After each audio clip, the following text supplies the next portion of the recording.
Sentyabrın 17-sində gözlənilən hava şəraiti açıqlanır. Milli Hidrometeorologiya Xidmətinin məlumatına əsasən Bakıda və Abşeron yarımadasında bəzi yerlərdə arabir yağış yağacağı gözlənilir. Əsasən gündüz saatlarında yarımadanın ayrı-ayrı yerlərində leysan xarakterli intensiv olacağı, şimşək çaxacağı ehtimalı var. Şimal-şərq küləyi əsəcək.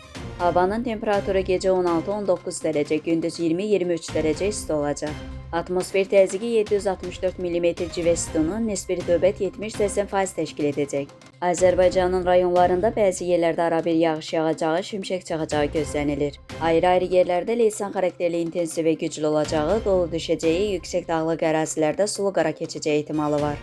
Gecə və səhər bəzi yerlərdə duman olacaq. Mülayim şərq küləyi əsəcək. Havanın temperaturu gecə 13-17 dərəcə, gündüz 17-22 dərəcə isti. Dağlarda gecə 2-7 dərəcə, gündüz 7-12 dərəcə isti olacaq.